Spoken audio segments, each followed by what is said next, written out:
జై శ్రీరామ్. అందరికీ నమస్కారం. వెల్కమ్ టు న్యూస్ అఖండ. నేను మీ కస్తూరి శ్రీధర్. మిత్రులారా, సౌదీ అరేబియా యువరాజు మత ఛాందసవాదులకు అందరికి కూడా ఒక భారీ షాక్ ఇచ్చాడు. ఎందుకు ఆయన ఏం చేసినాడు ఏందనేది ఈ న్యూస్ ద్వారా మీకు చెప్పే ప్రయత్నం చేస్తా, ఓకేనా? మహమ్మద్ బిన్ సల్మాన్ ఈయన సౌదీ అరేబియా దేశానికే యువరాజు మాత్రమే కాదు, సౌదీ అరేబియాకు రక్షణ శాఖ మంత్రి కూడా, అదేవిధంగా క్రౌన్ ప్రిన్స్ అంటారు, అలా కూడా, ఓకేనా? ఈ సౌదీ అరేబియా దేశంలోని అతిపెద్ద చమురు కంపెనీ అయినటువంటి సౌదీ అరామ్కో సంస్థకు అధినేత కూడా. ఇతడిని విదేశీ పాత్రికేయులు మిస్టర్ ఎవ్రీథింగ్గా పిలుచుకుంటూ ఉంటారు, ఓకేనా? ఇక ఈయన బాగా చదువుకున్నటువంటి వ్యక్తి. అత్యున్నత స్థాయి యూనివర్సిటీల్లో ఉన్నత చదువులు చదువుకున్నాడు. యూనివర్సిటీలో ఉన్నన్ని రోజులు కూడా అనేక శిక్షణా కార్యక్రమాల్లో పాల్గొన్నాడు. లోక జ్ఞానం సంపాదించుకున్నాడు బాగా. మామూలుగా మీకు అందరికీ తెలిసిందే. యాక్చువల్గా ఏంటంటే మనకంటే ఎక్కువ ఎవరైతే గల్ఫ్ దేశాల్లో నివసిస్తూ ఉంటారో వాళ్ళకి బాగా తెలిసి ఉంటుంది. యాక్చువల్గా ఏంటంటే వాళ్లకు ఈ ముడి చమురు అంటే పెట్రోల్, డీజిల్ ఇదంతా కూడా బాగా ఎక్కువగా ఉండడం వల్ల డబ్బు అనుకోకుండా గతంలో వాళ్ళు ఏంటంటే వీళ్ళ పూర్వీకులంతా కూడా కటిక దారిద్ర్యాన్ని, పేదరికాన్ని కూడా అనుభవించారు. కానీ వీళ్ళకేంటంటే ఇప్పుడు ఈ జనరేషన్లో ఉండే వాళ్ళకు డబ్బులు బాగా వచ్చేసినాయి.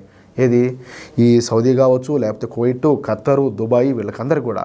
సో ఇప్పుడున్న యువత చాలామంది ఏంటంటే ఈ ఈజీ మనీ వల్ల అంటే వాళ్ళకు ఎట్లా డబ్బులు ఎట్లా ఏందనేది ఆ కష్టం విలువ వాళ్ళకి తెలియకుండా పెరుగుతున్నారు, బాధ్యత లేకుండా పోతుందన్నమాట. అంటే మనకేమి మన దగ్గర డబ్బులు ఉంది ఆ ఒక్క అహంకారం తప్పితే మిగతా వాళ్ళ దగ్గర ఏమీ కూడా లేవన్నమాట, శూన్యం చెప్పాలంటే. అలాంటిది అటువంటి జనరేషన్లో పుట్టినటువంటి ఈ వ్యక్తి చాలా వరకు ఉన్నతంగా పెరిగినాడు, ఓకేనా? నాగరిక సమాజం ఎలా ఉంటుందో తెలుసుకున్నాడు. ఇక తన దేశాన్ని కూడా అంటే సౌదీ అరేబియాను కూడా నాగరిక సమాజంగా తీర్చిదిద్దాలని చెప్పేసి కళ్ళగన్నాడు. మొత్తానికి ఆ సమయం రానే వచ్చింది. సౌదీ అరేబియా యువరాజుగా ప్రమాణ స్వీకారం చేసిన తర్వాత మొదట సౌదీ అరేబియాలోని రాజకీయ పరిస్థితులపైన దృష్టి పెట్టాడు. ఇక సౌదీ అరేబియాలోని ఈ రాజకీయాలు ఒక స్థితికి చేరుకున్న తర్వాత ఇక తన దేశ అభివృద్ధిపైన దృష్టి పెట్టాడు ఈ మహమ్మద్ బిన్ సల్మాన్. ఇక తమ సమాజాన్ని నాగరిక సమాజం లాగా మార్చాలని చెప్పి, అలాగే తమ దేశాన్ని పారిశ్రామికంగా అభివృద్ధి చేయాలని, అలాగే తమ దేశాన్ని యూరోపియన్ దేశాల్లాగా అన్ని రంగాల్లో కూడా అభివృద్ధి చేయాలని చెప్పేసి నిర్ణయం తీసుకున్నాడు. బయట బాగా తిరిగి వచ్చాడు కదా, మంచి చెడ్డ ఏంది కథ ఏందని చెప్పి బాగా అన్నీ చూసి వచ్చినాడు, బాగా చదువుకున్నాడు. సో ఆ విధంగా మిగతా దేశాల్లాగా మన దేశం కూడా ఉండాలని చెప్పేసి నిర్ణయం తీసుకున్నాడు. అయితే యథావిధిగా సౌదీ అరేబియాలోని కొంతమంది మత పెద్దలు, వీళ్ళ మత పెద్దలు అనే దానికంటే కొంతమంది మత ఛాందసవాదులు అంటే ఇంకా బాగుంటుంది. ఇప్పుడు ఈ మహమ్మద్ బిన్ సల్మాన్ ఏ నిర్ణయాలు అయితే తీసుకున్నాడో ఆ నిర్ణయాలను ఈ మహమ్మద్ బిన్ సల్మాను, ఈ మత ఛాందసవాదులందరూ కూడా వ్యతిరేకించారు. సౌదీ అరేబియాలో కూడా జిహాదీలను తయారు చేయడానికి వాళ్ళంతా కూడా ప్రయత్నాలు మొదలుపెట్టారు. దీంతో ఈ విషయం పైన స్పందించినటువంటి మహమ్మద్ బిన్ సల్మాను తీవ్రమైనటువంటి ఆగ్రహం వ్యక్తం చేశాడు. చేయడం మరి ఇప్పుడు ఈయన ఆలోచన ఎంత ఉన్నతంగా ఉండాలి. ఈ మత ఛాందసవాదులేమో ఏది రాతి యుగానికి పోవాలన్నట్టు వాళ్ళ ఆలోచనలు ఉంటే ఈయనేమో ఆధునిక యుగం వైపు నడవాలని చెప్పి ఈయన అనుకుంటాడు. వీళ్ళిద్దరు ఆలోచనల మధ్య ఎంత డిఫరెన్స్ ఉండదో ఒకసారి మీరు ఆలోచించండి. సరే, ఈ సందర్భంగా ఈ మహమ్మద్ బిన్ సల్మాన్ మాట్లాడుతా వచ్చే 30 సంవత్సరాలు మాకు అత్యంత చాలా ముఖ్యమైనది అనమాట. ఈ 30 సంవత్సరాల్లో నేను చేయాల్సిందంతా కూడా చేసేస్తా. దేశంలో ఉన్న మత ఛాందసవాదులను అయితే ఖచ్చితంగా ఏరిపారేస్తా, దీంట్లో అయితే డౌటేలే.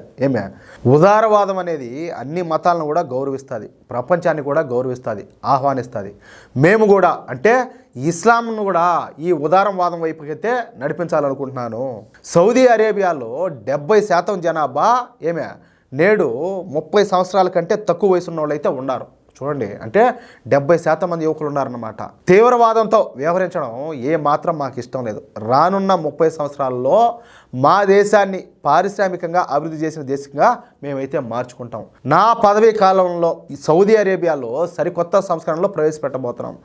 ఈ సంస్కరణల ద్వారా మేము అన్ని మతాలను కూడా సమానంగా చూడడం, గౌరవించడం అయితే ఖచ్చితంగా జరుగుతుంది. అలాగే ప్రపంచం నలుమూలల నుంచి మా దేశంలోకి పెట్టుబడులను కూడా ఆహ్వానిస్తున్నామని చెప్పి మాట్లాడినాడు. నేను మొన్న న్యూస్ చెప్పాను, మీరు విన్నారో లేదో, ఈ మదీనా, మక్కా విషయంలో కూడా ఈ పెట్టుబడులను, విదేశీ పెట్టుబడులను మేము ఆహ్వానిస్తున్నామని చెప్పేసి కూడా ఈయన స్టేట్మెంట్ ఇస్తే ఏది రొట్టికి గెత్తిలేని, తిండికి గెత్తిలేని పాకిస్తాన్ ఆయన నిర్ణయాన్ని వ్యతిరేకించింది. ఓరినైనా అక్కడ వేరే మతాల వాళ్ళు ఆడికి పోకూడదు అనేసి.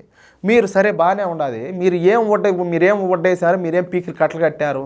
ఇప్పుడు పాకిస్తాన్లో వచ్చేసి హిందువులు ఉన్నారు, సిక్కులు ఉన్నారు, క్రిస్టియన్లు కూడా ఉన్నారు కదా, ఉండారు. వాళ్ళని మీరు కనీసం మనుషులుగా కూడా మీరు చూడడంలే. మీరు ఏ మాత్రం మీరు మీ దేశాన్ని అభివృద్ధి చేసుకోగలిగినారు? అన్నట్టు సానికొంపలు కదా పెంచి పోషించినట్టు తీవ్రవాద సంస్థలు తీవ్రవాదులు పెంచి పోషించడం తప్పితే మీరు ఏం చేశారు, మీరు ఏం వడ్డేశారు అంటారు ఆయన్ని వ్యతిరేకించేదానికి. ఒక్కసారి ఆయనకు మీకు ఎంత తేడా ఉండదో ఈ కాలం నాటి యువకులను ఒకసారి చదువుకున్నటువంటి యువకులను ఒకసారి ప్రశ్నించండి. మీ మూతి పనులు రాలగొట్టకపోతే నా పేరు తీసి మారి పేరు పెట్టుకుంటా ఏమే. అలాగే ఈ పెట్టుబడుల విషయంలో మహమ్మద్ బిన్ సల్మాన్ మాట్లాడతా దీనికోసం పెద్ద మొత్తంలో ప్రోత్సాహకాలు రాయితీలు ఇవ్వడానికి మేమైతే సిద్ధంగా ఉన్నాం. వచ్చే 30 ఏళ్లలో సరికొత్త సౌదీ అరేబియాను ఈ ప్రపంచం అయితే చూడబోతోంది. తీవ్రవాదానికి వ్యతిరేకంగా మేము 100% పోరాడతామంటూ సౌదీ అరేబియా రాజు సంచలనమైనటువంటి ప్రకటన అయితే చేసినాడు. సరే, ఈ సందర్భంగా నాదొక చిన్న మాట. ఇప్పుడు మీరు తీవ్రవాదం వైపు నడవకుండా ఉండడమే కాదు, ఎవరైతే తీవ్రవాద దేశాలు ఉంటాయో వాటిల్ని కూడా దూరం పెట్టాలి. అప్పుడు ఖచ్చితంగా మీరు అనుకున్నటువంటి లక్ష్యం ఏదైతే ఉండదో దాన్ని అయితే మీరు చేరుకోగలుగుతారు. అలాగే ఇంకొక విషయం చెప్పాలి మీకు, ఇక్కడ కీలకమైన పాయింట్ ఒకటి. అది ఏంటి అంటే ఈ సౌదీ అరేబియా యువరాజు ఈ మహమ్మద్ బిన్ సల్మాను ఈ ప్రకటన ఎప్పుడైతే చేసినాడో ఈ ప్రకటన తర్వాత అన్ని దేశాల కంటే ముఖ్యంగా పాకిస్తాన్కి అయితే ముచ్చెమటలు పడతాయంట. తీవ్రవాద దేశమైనటువంటి తమను ఇక సౌదీ అరేబియా యువరాజు దగ్గరికి రానివ్వడని చెప్పేసి పాకిస్తాన్ అయితే భయపడి చేస్తుందంట. నేను చెప్పింది కరెక్టేనా కదా? వీళ్లను దూరంగా పెడితేనే ఆయన అనుకున్నటువంటి లక్ష్యాన్ని చేరుకోగలుగుతాడు, లేదంటే 100% చేరుకోలేడు. చెప్పేది ఒకటి చేసేది ఒకటి ఉంటే యాడైనా జరుగుతుందా? జరగదు కదా. మిత్రులారా, ఈ న్యూస్ కనుక మీకు నచ్చినట్లయితే ఖచ్చితంగా ఈ న్యూస్ నలుగురికి షేర్ చేయండి. అదేవిధంగా ప్రతి ఒక్కరు కూడా మీ యొక్క అమూల్యమైన అభిప్రాయంలో ఖచ్చితంగా కామెంట్ చేయండి. అలాగే ఇంతవరకు మీరు కనుక మన ఛానల్ని సబ్స్క్రైబ్ చేసుకోకుండా ఉంటే ప్రతి ఒక్కరు కూడా మా ఛానల్ సబ్స్క్రైబ్ చేసుకోండి, సపోర్ట్ చేయండి ప్లీజ్. జై శ్రీరామ్.